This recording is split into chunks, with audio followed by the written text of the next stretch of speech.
something like 1984 could actually happen. This is the direction the world is going in at the present time. If you want a picture of the future, imagine a boot stamping on a human face forever.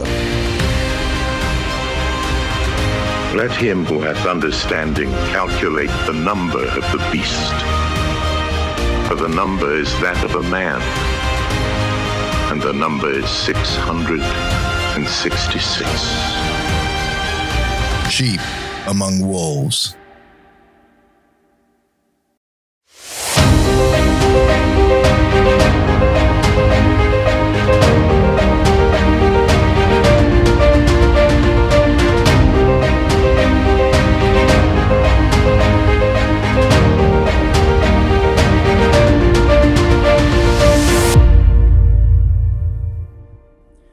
Welcome to Sheep Among Wolves.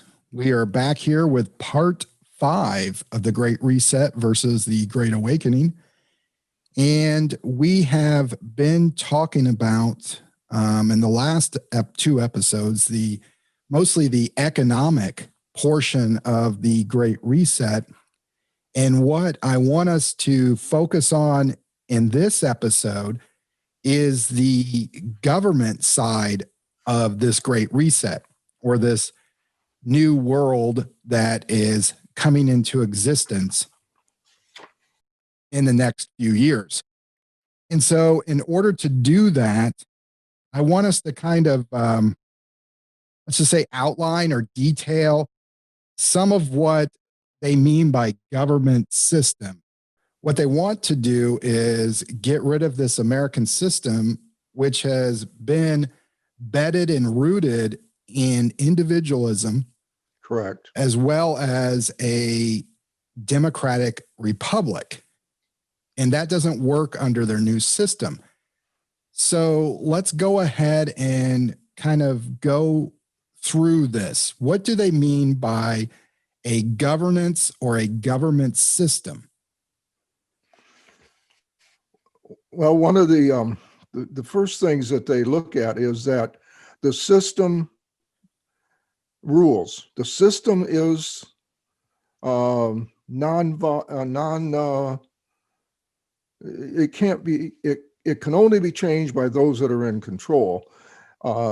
Individuals do not have an input into it, and it is typically a one-party system, so that the system itself makes the decisions.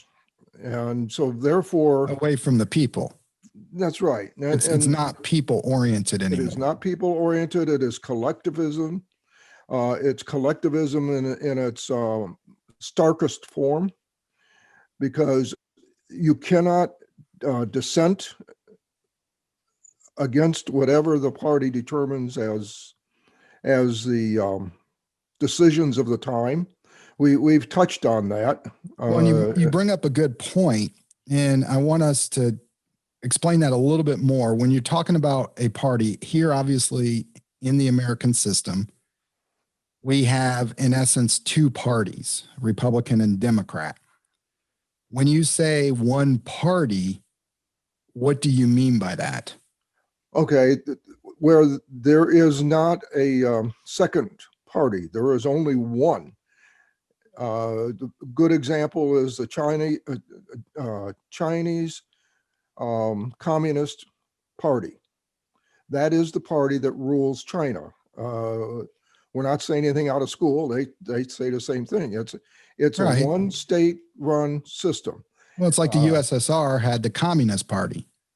Correct. There was no other party. It was the Communist Party. That's correct. And in China, it's the CCP.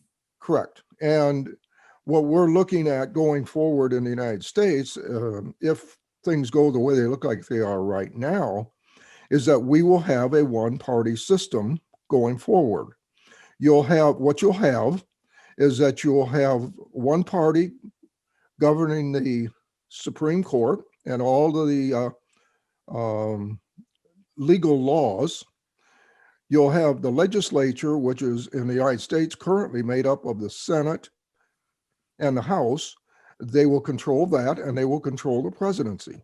So there will be a complete control all across the board, not to be taken away. Now, we have had in this country over time where either Republicans or Democrats have controlled all three parts of our democratic republic system. But that's going to be different going forward, because going forward, you will not really have a say. You may be able to vote, but they will control the votes.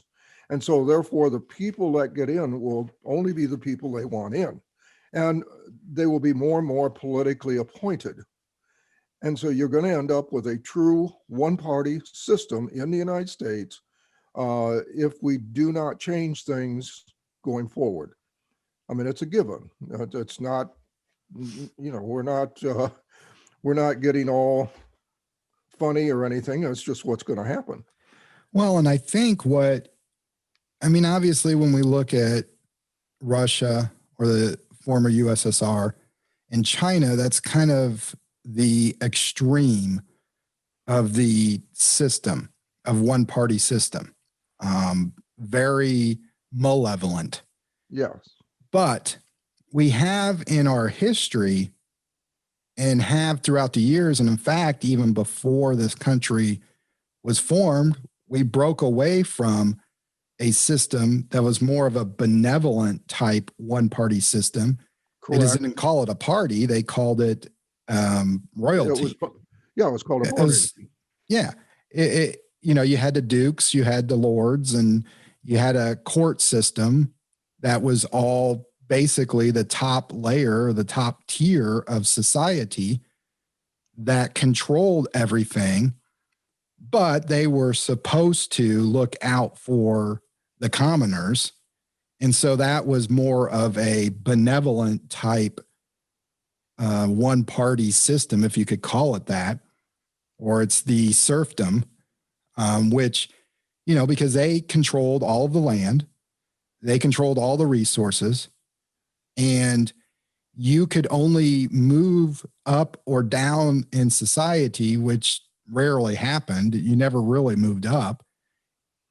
You can only do that if a royal person brought you along to move you up in the system. Or even if we look at it, the papacy, the Catholic Church, was a part of that system as well. Correct.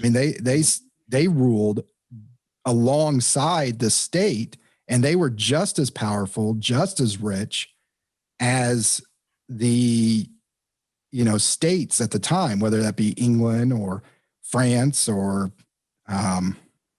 Spain. Right. Now, the difference, one of the differences that we have to look at is that in the past, whether it be England or France, Spain, they had a system of laws, and the laws that passed from England to the United States was based on the certain principles, and let's do the Magna Carta. And our Constitution that we have had now going to this point, the law still, whether there was a one-party system or not, the law was still followed. Well, what we've had in this country now is that's why you had the parliament set up. Correct. In England, they were under the parliamentary system. Right. That's correct. But the problem that we have going forward is that in the United States, they're no longer following the Constitution and the laws that we have established.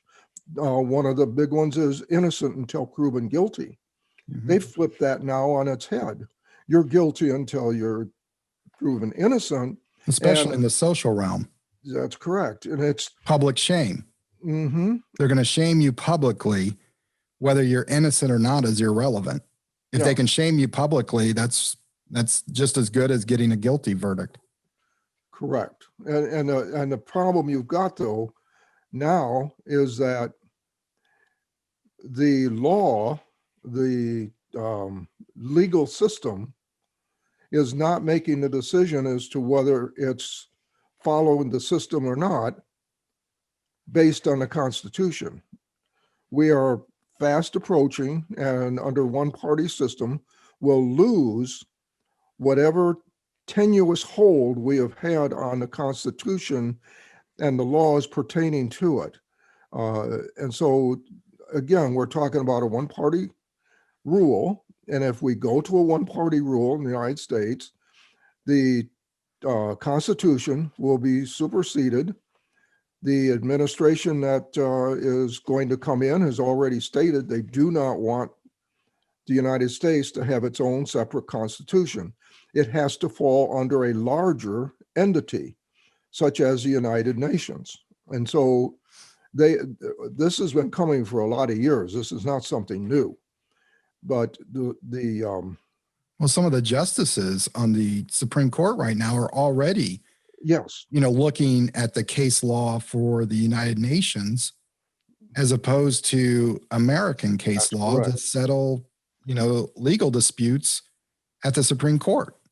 Yes, and they've relied on the United Nations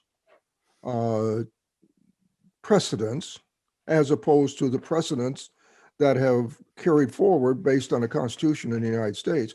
Because again, we're moving toward a one world system, which we've talked about, and a one world governmental system. Well, you can't have the United States having freedoms of individuals and going on law that favor individuals when it's going under a collective system that favors people across the whole world.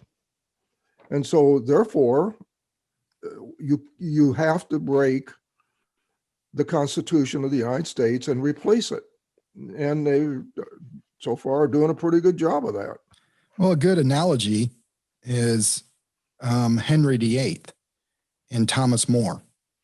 Yes. If you remember that story, Thomas More was one of Henry VIII's most admired advisor. And he allowed Thomas More to, have his conscience. But finally, Thomas More stepped away for that, the whole incident with Henry VIII and Anne Boleyn. But then Henry VIII put in a decree that everybody had to take an oath that the king was sovereign over everything, to include the church. And Thomas More could not do that, as far as his conscience. And Henry VIII really, that stressed him out because he really was a beloved advisor. And it got to the point where basically Thomas More says, hey, I can be with you with the Anne Boleyn thing. I can be with you that her children can be the successor, but I cannot be with you that the king is above the church or God. And because he believed that was God. And, they went in and asked him, hey, he's able, he can do all of this, but he just can't do this. Are you good with that?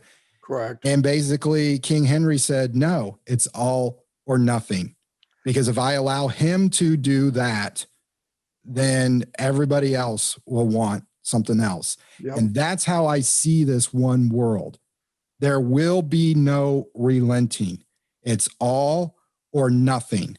And that means the United States, they're not going to allow the United States to operate on its own while everybody else operates this way. Correct. It's all or nothing. And that's what's scary here. Because when they say all, I mean, you and I have been studying this for, decades. You've been studying it for 50, 60 years. We know what's coming. It's not a pretty sight. And it's scary to some extent, although we do not need to fear, for God will always be with us. So there is no fear, but there is going to be a major shift, and they're saying it's all or nothing. And we're definitely seeing that right now in America. I mean, it is being thrusted on us quickly and hard. And you either comply or else. Am I right on that? That's absolutely I'm sorry, correct. I got into a little rant there. But it's true. I mean, you were saying the one-party system. We've had a similar, I mean, honestly speaking, here in the United States, we've had a one-party system for a while. I mean, it's been under a ruse thinking, oh, we have Republicans and Democrats, but you really just have the Washington Party. And then you have a lot of these fringe guys. Well, what they've done now is this core inner group, the Washington Party, no longer allows dissidents in the fringes. You're either with them or you're not. There is no, right. They will not allow you to go against them. Yeah. What you and I have talked about for a long time is that the Democrats are progressive, aggressive, and the Republicans are progressive light. And yet they all are headed toward the same goal. Well, with this latest change in administration that'll come here in another month, they'll no longer have that choice to be light. You're going to do the regulations and the changes that we say you're going to do, or you're not going to be in office. And they will have the power to do that because of the massive fraud. As you and I have talked about, there probably will be no more. But hey, you two, that Biden, won without, we're on YouTube, so make sure the YouTube guys know. Yeah, okay, you're right. No, okay, I mean, Biden won the Electoral College, and he won it, in December, and it looks like in January 6th, and Biden will be January 20th. They haven't proven fraud yet, but just so YouTube knows. Well, whether it's fraud or what it is, the vote count going forward will be very favorable toward the one-party system. One of the things that you and I have talked about, and that relates to a one-party system, is what is called social credits. You want to talk a little bit about that, and then you and I, we can kind of just discuss what's coming. Yeah, you have the SCS, is what they call social credit system, and they have been testing this in China since around, I believe, 2014. 14, correct. Yeah, and Google has been one of the major players behind this system to help the online presence, at least, and then also develop the databases to track every single thing of your life. And so what they have, and as of, I believe, March of 2020, so earlier this year, that they had implemented this in the major provinces. They have not been able to get it nationally across the board, but it's in all the major provinces. And what it is, in a nutshell, is you get a social credit score. It's called an SCS. And it's much like what we have here in America with our credit score that's tied to all of the business transactions we do, financial, do we pay our bills on time, so forth and so on, except what they do, first of all, there's 3 different areas that are tracked. You as an individual, they track all the businesses, and then they track all the government officials. And they're 3 separate databases, and you don't necessarily tie into each one unless you're part, obviously you work for a business and so forth and so on. But the business itself also has its own social credit, and it's tracked a little bit differently. But let's talk about the individual. In essence, you start out with 1,000 points, and that's your median credit score, social credit score.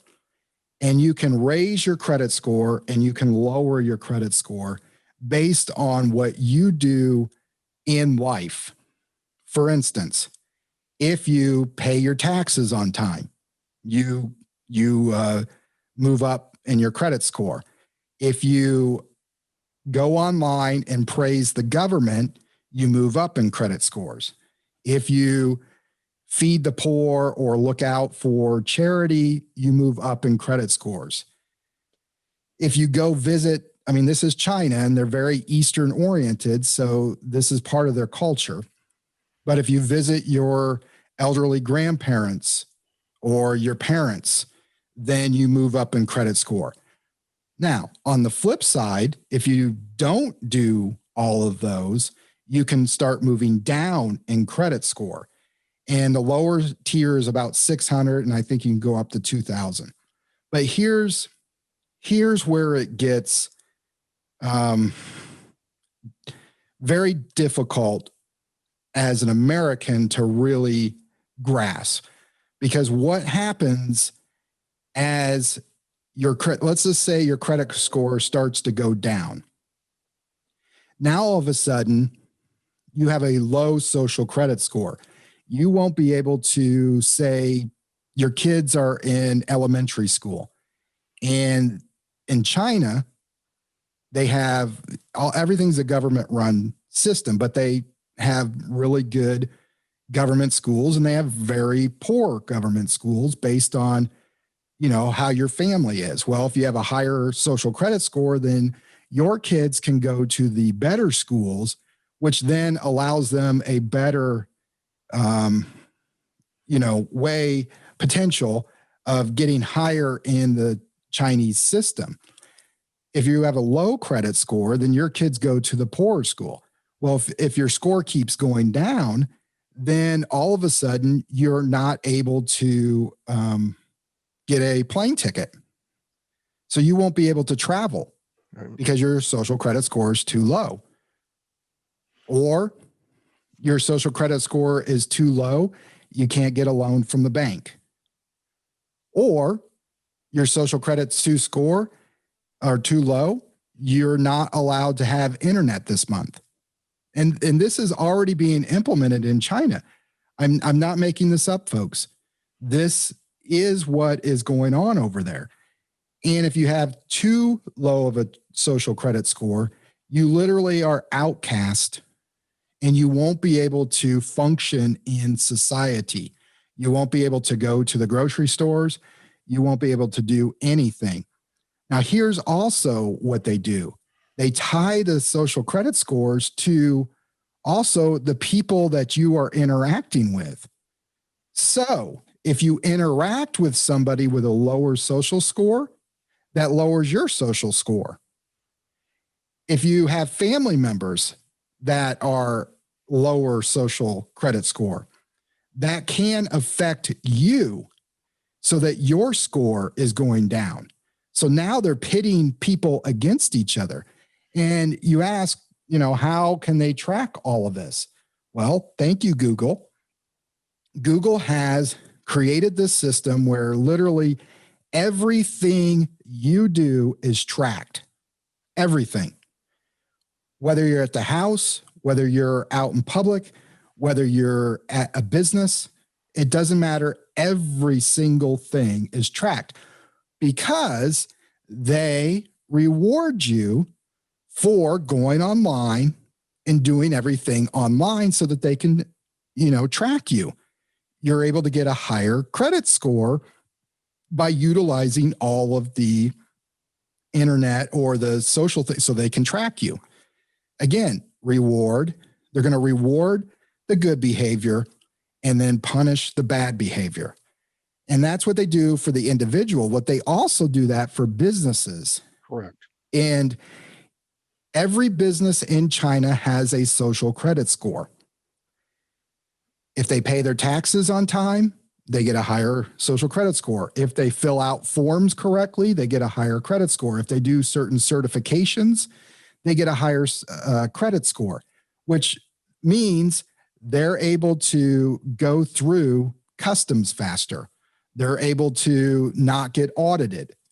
They're able to, go to the front of the line on anything, whether they need a loan, whether they need capital. They're at the front of the line because they have a better social credit score. Now, here's the kicker. They've also created this massive list. And if you have too many dings on your social credit score as a business, you get blacklisted. And if you get blacklisted, that means no company can do business with you at all, period. And if a company gets caught doing business with you, then they could also get blacklisted or severely hamper their credit score. And that's a way for them to control the businesses in China. The third part is the officials. And these are government officials. And this goes hand in hand with what we talked about with the one-party system. Because now officials are being tracked on whether or not they're doing good things for the CCP, whether or not they're saying good things, doing good things, how they're interacting with people, how they act outside of, once they're, out in the public, how they act there. They can get lower credit scores or higher credit scores. And if your credit score, social credit score goes below a certain amount, then you're automatically just ousted. You no longer have a government job, or you're no longer a government official. You're gone. And this is a way for them to control how the government is being portrayed, not only to their people, but then also to the outside world. And they are being tracked all the time. Another thing is, as an individual, if you have a higher social credit score, you're not going to be monitored as much or being audited. A big thing is they audit. You think the auditors in the IRS are bad. Try to have a Chinese auditor. They got access to everything. They will find everything. And so the lower your social credit score, the more apt you are going to be under scrutiny by a Chinese auditor. And so that's their system in a nutshell. And they want to implement that across the world. They're talking about it in Europe already right now. They've floated it in the United States, how they want to tie a social credit system with a financial credit score. So if you have a higher social credit, then you can get a better loan. If your social credit score is lower, then you're going to get a high interest rate. It's a way for them to move people up that they want to move up, and then lower people in society that they want to lower.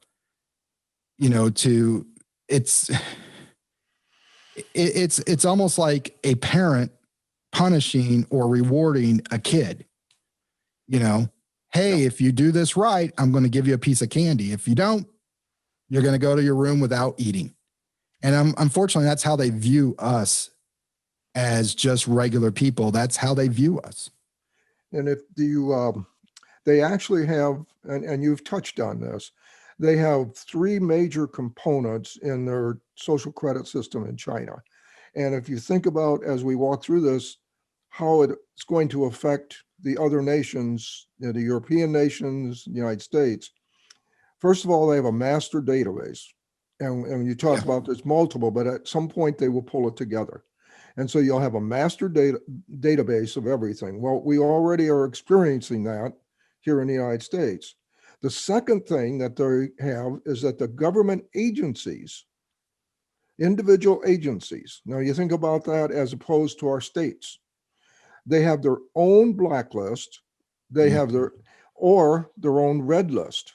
So that's both for corporations and individuals within their jurisdiction. So they can blacklist anything. And now you think about these agencies, which brings up the third portion of this, is that their punishment is disproportionate to the crime. And what they will do is that if you commit something wrong that deserves punishment and not reward, then let's say that your food and safety agency comes in, like to a restaurant, and finds that you violated the violations. They will not only get you on that, they will notify every other agency that you report to, and all of them will punish you. And if it's an individual, if you violate one of the, like, this case that just came up, the woman was arrested. Don't know all the details, but she was arrested in a park with her children just a couple days ago. And because she didn't wear a mask, either she didn't or one of the children didn't wear a mask while she was in the park outside. And they not only arrested her, but they called the child. CPS. Yeah, Child Protective Services. And they took her children away from her just because they didn't wear a mask. That's what we're talking about on disproportionate sanctions, because they will notify every agency. And remember now, we're talking about a centralization of the government, which we've been experiencing over the last 100 years. But it's gotten to the point where the agencies have the control. And we've all heard horror stories of, right now we got the House COVID police, that they've raided some homes and hauled people off to jail because they had people in their house that wasn't immediate family. I mean, this is the things that are coming. And as you begin to go into a one-party system, this increases because they have the control. And well, and that ties into, for instance, the businesses and the corporations, much like what, because if they're under the same social credit system, and then say an individual, like you said, violated some rule or regulation or spoke against the government in a bad way, or they deemed a bad way, because it's whatever they deem it as. Yeah. Then they may reach out to the business and say, well, you have a bad employee. Your score could go down if you keep employing bad employees. Do you get my drift? Wink, wink, and of course the corporation will comply, because who is their overlord? Right. It's not the employee. And so you could end up losing your job over something that seemed like it wasn't that big of a deal. And not only that, the company can close. Right. Yeah, the company's going to side with the agency. But even beyond that, then all of a sudden now you have, your score is lower. So now you go out and try to find a new job somewhere else at a different company. Well, that company's going to bring up your score. They're going to look at that and go, well, I don't know if we can hire you because your score is too low. And we're already at teetering. We don't want the, agency to come in and shut us down.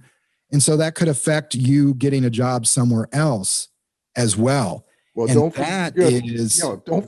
don't forget now the disproportionate sanction. Not only will that employee be penalized, but that employee's family, both immediate family and extended family, friends, associates, all could be affected, and their social scores are lowered. This is what's already happening. And so your friends, they'll break you up from your friends. Yeah. Because your friends don't want to associate with you, because that'll affect their credit score. So then you're isolated. And that's what they're trying to do, isolate you. Well, I want to read to you. This is what is put out as what China believes with this system, and others that have adopted it or are trying to adopt it. The government, whatever government we're talking about, whatever central government we're talking about, believes that people and companies cannot be trusted. And the only way to administer their behavior is to have this three-pronged approach: strong surveillance, which are your databases, very strict rewards, and a punishment system that will put them in place to monitor their behavior and make sure they behave in the way the government wants them to behave. And that's what any one-party system strives for. That says it right there. I mean, that sums it up. I mean, the first part is they don't trust anyone. No. There is no trust in the individual. And so unfortunately, you will always live in chaos under that system because you don't know at any I mean, you could 99.99999% of the time do exactly what the government wants you to do. That 0.00001% that they catch you on, you could be done. I mean, you literally are 24/7 under constant surveillance, monitor, and anything that you do, they could deem as you're a dissident to the state or you're going against the state. Therefore, you must be punished. And I don't know about you, but I mean, you can't live in a system like that. I mean, Well, you're under constant chaos. You can't think. You're not allowed to think, because if you think and it accidentally comes out of your mouth, you're done. Your life could literally be over. right. And what we need to recognize is that, again, in a one-party system, whether it's a nation or the world, is that the agencies, the intertwining agencies, we talked about this on a previous episode of what the Economic Forum has put forth with that circle and all the agencies that are in there. Every one of those has jurisdiction to make decisions that are not based on what the individual wants, but what the collectivism wants. And it's so intertwined that at some point, you're not going to be able to move without being, as you say, caught up in it. And it's, again, we talked about this as a counterfeit system to the 1,000-year reign with Christ.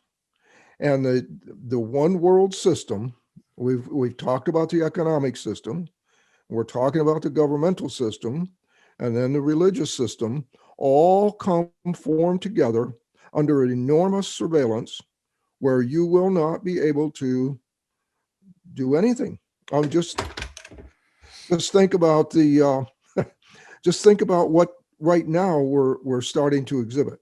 They're closing down the small businesses, which we've talked about. And so therefore, when you shop, you don't have a wide array of choices. You have the choices that a few companies that will give you. We talk about the big box companies, and you go to those companies and you have what they have. Well, they also will control the distribution system to that and the raw material feeding into that system, whether it be produce or processed meat or clothes or whatever. That will all be into a few hands. And based on how good you've been with the government is what you can get. And so we talked about the luxury items. Well, I want to take and go fly overseas. Well, what's your social credit score? I guess you won't be able to fly, and you'll have no recourse. There's no omnibus to go to. Whatever that agency determines is the answer, and you have no appeal process. No, and unfortunately, it will be the person in that agency. Yes. And it's they're the ones, and you will never know who they are because they will never be on the outside. They'll be in some back room somewhere Correct. reviewing files. Yeah, there'll be anonymous gatekeepers. Yeah. And they'll just say, oh, you know what? They lose their privileges. Oh, okay. Well, that person can keep their privileges, but they have to do X, Y, and Z. I mean, and honestly, in a system like this, those jobs will be coveted jobs. People will strive to be that person. I mean, unfortunately, that's just how human nature is. You know, they will be the ones wanting those jobs because they want to dictate what other people, you know, are doing so that they don't have to be under that same system. And that's, to me, not to say evil, but it's definitely not a good thing. I mean, why would anybody want to strive to do something like that? I don't know. My conscience couldn't handle that. Well, yeah, but the system that people have been brought in when they start in grade school all the way through college now is that you're taught a certain way. And therefore, that is a good system to you. Well, not only that, you're going to be, these are people that are going to be brought up through the system, trained in the system. Right. They won't think any different. And they're going to be the ones that excel at it. And then the overseers are going to look at them going, you know what? They're doing exactly the way the state wants them to do it. They don't look at it as a person. They just look at it the way the system, wants to handle it. I do have a question. Actually, not really a question, a statement on the government. Let's go back to the government side of it, or the governance side of it, what's coming. And we've talked about the economic, but what's really coming on the governance side is is regulation. I mean, that's really what's coming. And we see that right now, especially with businesses with these COVID-19 restrictions. You know, they got to clean every 2 seconds. You know, you got to face mask, you got to do this, you got to do that.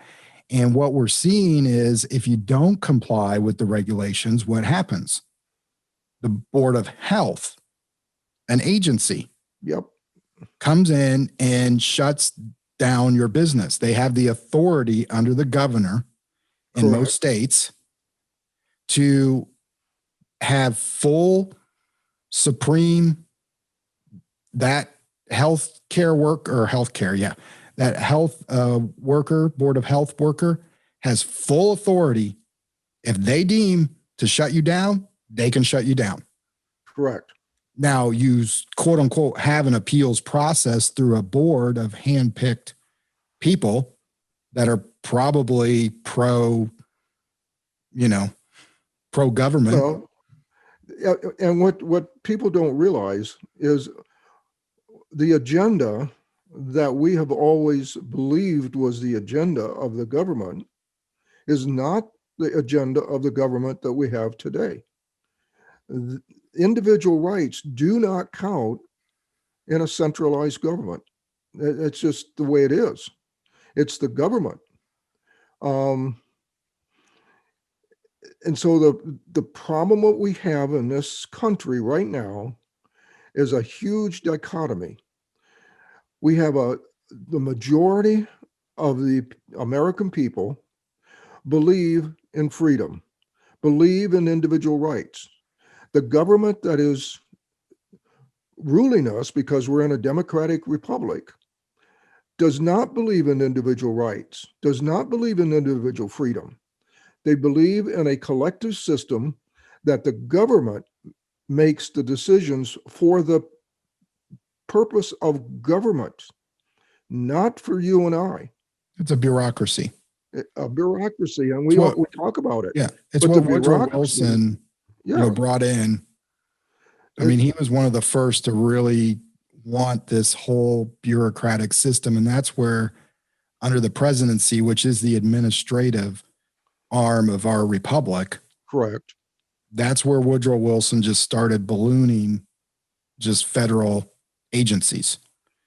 And it just continued on from that point. In fact, Woodrow Wilson dream, his goal was to have a complete administrative state where it really doesn't matter whether or not we have a president, congressman, senator, judge. The real rulers of the United States would be the administrators. Yeah, and if you think back on Rome, Rome was set up with senators. They had just one body, and then you had the supreme ruler, who was considered God. The emperor. Pardon? The emperor. The emperor.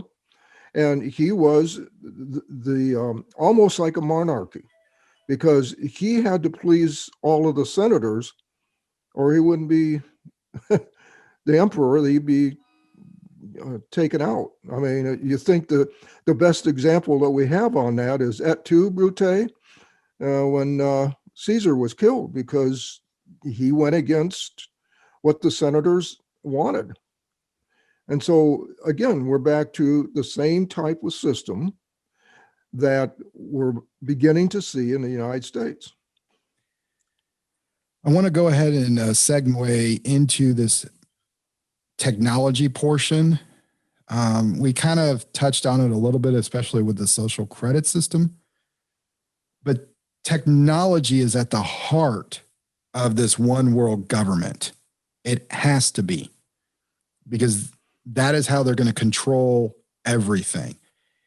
And we really saw that and got a taste of that, especially in this last election, where Facebook and Google and Twitter, you know, our technology overlords basically would shut down people if they didn't speak the right words. And we definitely saw it one-sided, although they would try to claim that they were fair, but it was really one-sided. And in a one world government, that has to be under a total control, because again, they can't have any dissonance whatsoever. You have to have a technology base that is able to shut people down quickly to make sure that words or thoughts or ideas don't spread fast. And in order to do that, you really have to control Facebook, Twitter, TikTok, all of the social media sites. And we definitely saw that in this election, but it's now going to ramp up even more as we move forward now into 2021. And especially as I see that a lot of these executives that were in Facebook, Twitter, Google are now heading into the administration for Biden. And so it's only going to get worse as we move forward. How do you see technology playing out in this whole idea of a one world government? Okay. Yeah. When we talked about the social credit system, one of the three major components is databases. And the technology that we have now is the only thing that can pull all that together. You're talking, what, 6 billion people now on the face of the earth? Seven? There's over 7 billion. 7 billion people on the face of the earth. The technology to have complete surveillance over all those people has got to be staggering. Well, we are reaching the staggering point. Think about what's happened in your lifetime, let alone mine, and the changes that have come. I thought my grandfather saw changes that were unreal, because he went from horse and buggy to flying on the moon, flying and landing on the moon. He saw all that in his lifetime. And now here we are Sam, the things that I studied way back in the 60s, and I told people were going to happen, and they said I was crazier than a loon. Well, you are. Well, that's true. I But for other reasons, not for Yeah. that particular reason. Yeah. But now they're not only practical, they're here. We're doing them. I mean, the technology, and we've only begun to see the minor part of the technology that is going to explode over the next 10 years. I mean, And look, that- I mean, we're literally in two different states. I mean, we're thousands of miles, Oh, or over 1,000 miles away. yeah, we're 1,000 miles apart. And you and I are talking back and forth, seeing each other in real time. And we're putting it out for the whole world to see. Yeah. I mean, You who know. would have thought that could even happen? I mean, obviously back in the 60s, when you watch these old, like B movies of this, the future Yeah. movies, Buck Rogers is like, oh my goodness, they're, on their little handheld thing and they can see Yeah. a face there. Oh, wow. That's amazing. Like, oh, that's in the future. Well, It's the here. future's been here and gone. Yeah. We've yeah. already done that and passed we've moved on. I mean, Well, we're look- way past that. Look at Star Trek. Yeah. I think about Star Trek. I love to watch Star Trek. And now, I mean, the only thing we don't have is where beam me up, Scotty, Well, I don't know. We may have it. and we're getting close. Well, I In do fact- know that, remember who was the doctor that was that the Scottish doctor that was Scotty the doctor? Anyways, Yeah, they had Scotty. it where you basically had this thing and they just, ran it over the person Yes. and it told them exactly what was wrong with them and it might even heal them or whatever. Yeah. And that there's for years they have put out it's basically, if you could design that, you'll get $1 million. It's like a foundation out there and people are trying to design that where they literally have something that can just scan you and then determine what is wrong with you. I mean, that's to me just amazing. Yeah. And we're here. I mean, we're here. And it's we already have things that the televisions we just being able to pick up everything in the room can record it and keep it for posterity. We look at the internet. Anything you put on the internet, I search on internet for something, Yeah. and 5 minutes later I got 20 ads. Exactly. You Hey, know. buy this. We know you're looking at it. Yeah, Then, long after I bought something.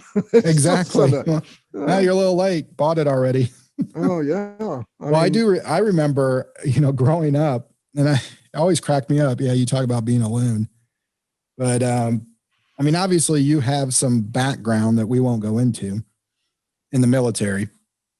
But I remember you. I think this was in the 80s when you started telling me. You kept saying, "Mind what you say on the telephone," and I would just Mhm. look at you like, "What?" It's like, make sure if what you're saying on the telephone is what you want to say. Don't say anything over the telephone that you wouldn't want getting out. And I just thought you were the crazy, like, okay, all right. I Yeah. thought you were the, little head guy with the tinfoil hat. It's like, oh, okay, the government's looking at me. And I remember a conversation we had. And like I said, I don't know if this was the 80s or early 90s, but it was a long time ago, way far before all this stuff with the NSA came out. And you told me, you said, Sam, says they have been recording telephone calls since what, the 40s, the 50s? Minimum of the 40s, Yeah. And probably before that. I looked at you and I'm like, what? Are you kidding me? How can they be recording? I mean, why would they want to listen to me? And you said, no, they have recorded everyone since the 40s and 50s. And lo and behold, I mean, obviously with the whole thing that came out with Edward Snowden, the NSA has been, they Oh, yeah. finally admitted, yeah, we've been tracking everybody for decades, if not 50 years. And I'm like, oh my goodness. I was like, Well, wow, I guess you aren't as crazy as I thought you were. well, now you don't dare talk in your car. You don't dare talk in Oh, your anywhere. house. You know, They have everything. yeah, you could be walking out down the street and they could record you if they so desired. Well, Uh, honestly, honestly, everybody who has an iPhone, or actually it's even not even just an iPhone, it's the Android phone, any smartphone has correct. microphones, has cameras, and anybody can pick that up at any time. They can just Well- dial in and they can be listening and it could be recording. I mean, Apple got in trouble because I guess their microphones were on 24/7. Now you can actually turn them off if you want to, Yeah. but they got into a lawsuit because that was the default, is your microphone was on 24/7. You didn't even know it. It was recording you 24/7. And now they have the capacity to store all of this information. I mean, you go out, what is it? Is it in Utah? I think it's in Utah, where the NSA has a huge facility. And I believe it goes like 9, or actually it may go 20 floors below, because again, these servers have to be in cool area because I mean, it runs so hot. Yeah. And so they actually put them underground and then of course pump in all the cold air. But I mean, they now have the capacity to record everyone in the world, every device at all times. Well, And that's what they've said. Don't forget GPS.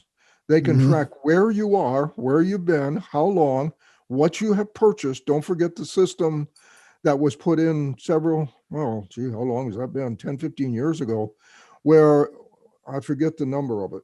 9. It's a tracking system, and every company that sells goods has to have it now. Yeah. It's a Uh, barcode system. Yeah, the But it's barcode embedded. system. I can't A think lot of of them it. are embedded. You can't even see them. And they can track. They can tell when you buy regular Coca-Cola instead of Diet Coke, when you bought it and for how much, and track the sugar that you're doing. And if they don't want you to have sugar in the future under a one-party system, if that's one of their criteria, you will be visited, and or it'll be cut off. You won't be able to buy it. Well, Remember, that's the now whole you'll point of have, the agencies. yeah, It will automatically be fed to the agencies through these databases, these master Correct. databases that you talked about.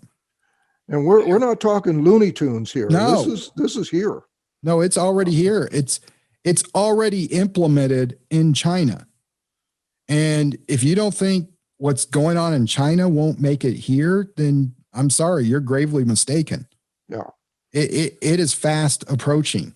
Well, think about the now this is only a proposal that the credit scores, which you mentioned, but the credit score for an individual will be based off the internet, Yeah. and it will be based on things that you search for and things that you purchase and so forth. And that will determine what your credit score is so that you can have better, or worse credit, Yeah. however you want to state it. Are you a And- good global citizen? Exactly. And if you think about tying that with the social credits that we have been discussing from China, which is, remember now, this is only the beginnings of what they're testing it in China to make sure it works before it's moved to all the nations of the world. Well, yeah, because I mean, And- that's a big test case. That's Yeah, a billion and a half people. Think about, you wouldn't be able to buy a house, your food, because we are moving. In fact, there's some countries that are no longer have cash at all as a national policy. We will eventually here in the United States be a cashless society. Coins have already been, which we discussed a little bit, coins are being withdrawn. And Yeah. as we move to a one-party system in this country, that may be one of their criteria, that there will be no longer any coins, and we will be on the paper system totally. And of course, they want to move us off of that.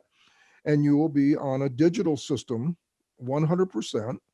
And you'll neither buy nor sell any item without using that digital system. Does that sound familiar? We'll Revelation discuss 13. that in a future episode. Yeah, I think we'll get that in the next episode as we talk about religion in the next episode. Exactly. But as we're winding down this episode, let's kind of go ahead and tie this all together here Okay. before we move on into our next piece. But what I really want to stress here, and I think we're both stressing this, is this idea that a government system is tied to agencies. And agencies then are the ones that dictate what you can and can't do. Correct. We have an American spirit. You can't tell me what to do.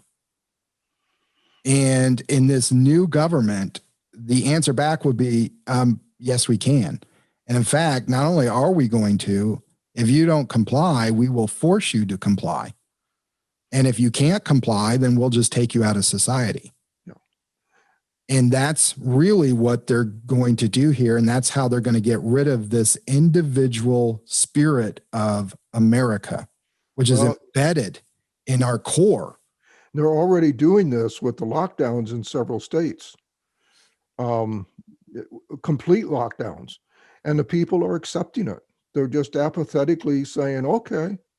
I think they're scared. Some people are scared. Well, yeah, they're Some scared people of just like, it's not a big deal, but it is a big deal. Yeah. Well, I saw the other day, I mean, it's appalling and it just makes me angry. But this is where we're heading. There was a disabled vet that was doing a protest. Yeah. And it was a peaceful protest. What was his crime? He walked into a mall without a mask. And then security tried to tell him he couldn't be in, he's going to have to leave. And he refused to leave. So this is all on video. Next thing you know, more security swarm in, a police or two, there might have been two real police officers come in, literally put this guy in a chokehold, wrestle him to the ground, beaten the tar out of this guy, putting a knee on, we're not supposed to put knees on a person's head anymore. Well, they were, and completely just pummeling this guy while people around are just going, leave the guy alone. What did he do wrong? What he did wrong was he didn't wear a face mask. And he's screaming, I'm a disabled vet. I'm a disabled vet. And he had a army hat on and he had, some other shirt on, but he's screaming, I'm a disabled vet. Here is a guy that sacrificed his life by going overseas and fighting for this country, for the rights for us to speak what we want to speak, act how we want to act, pray how we want to pray, believe what we want to believe. He goes to foreign lands, most likely, fighting for other countries and our country, comes home, and this is how we treat him. He's not wearing a face mask. So we have to pummel this guy to the ground, wrestle him, beat the tar out of him while people around are just, watching this, and arrest the guy for not wearing a face mask. That's what this country has come to. And they will, through hell or high water, get that spirit out of us by doing this. Because they know America has an individual spirit, and that is the one thing that a one world government cannot tolerate is free thinking. Yep. And they will shame us. They will pummel us. They will beat us up. They will take away everything we have for us to comply. And if you don't, then you just won't function in their society. And so when people say, oh, it's not a big deal, folks, it is a big deal. And now's the time to stand up, because if we don't stand up now, we're not going to be able to stand up, 5 years from now. You won't have a chance to. That's right. And that is the importance of understanding what a one world government means. What they mean, not what you mean, what they mean. And we have to understand that they start with the individual countries.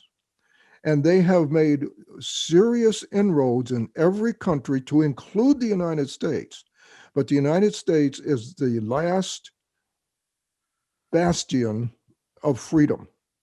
And once they can control this country under a one-party system and a one-state government, then there's nothing stopping them to go to a one-world government. We are the last standing to stop this from a one-world government.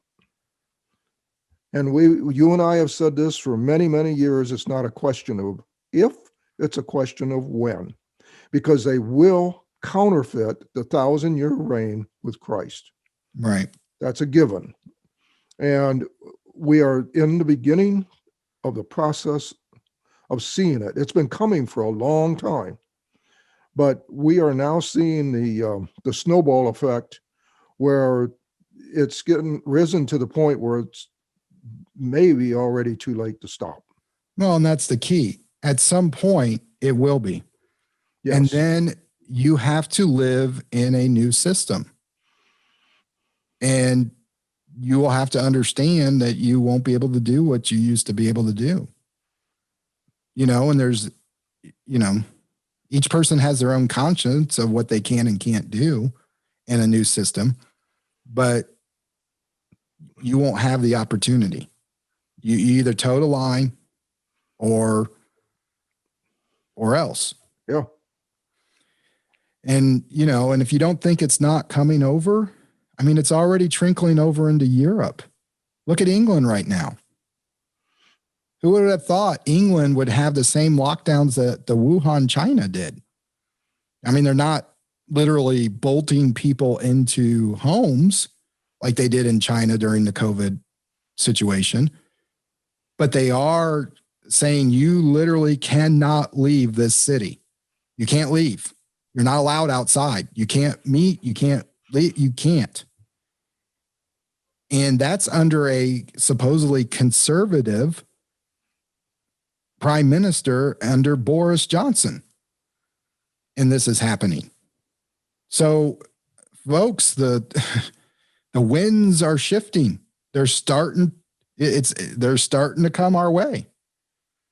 And, we don't need to fear this. Yeah, it's scary. And yeah, we've talked about this. You've talked about it since I was a kid. I've grown up with it. Yeah. And it appears like it's here. But God has always said we don't have to fear it. And we can always look back on our brothers and sisters in Christ from history who have suffered even worse lots than we're going to suffer or possibly suffer. We can still function in this society. Not going to be easy. It's not going to be like it used to. And we're just going to have to function. I think you brought it up earlier in an episode as a post-Christian society. Correct. We must operate. Society.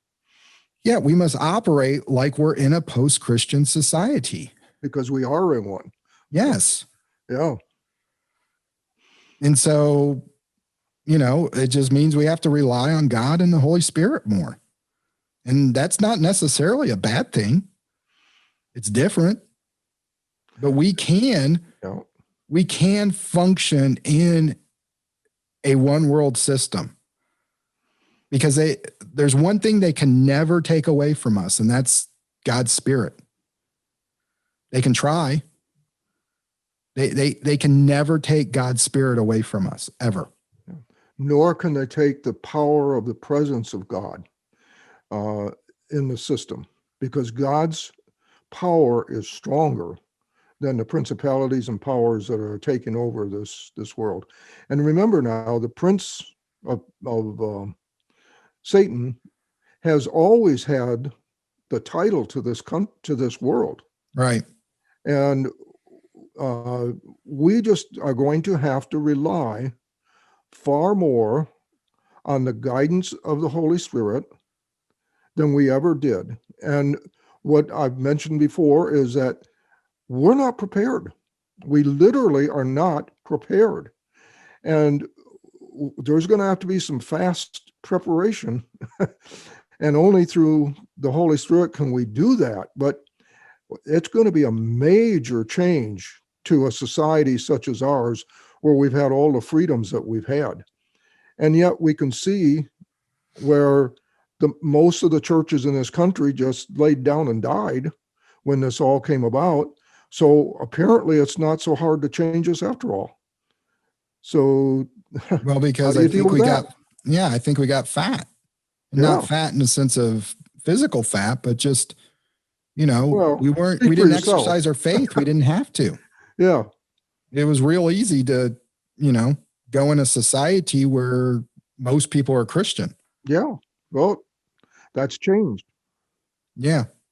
Well, not only that, you're going to be monitored.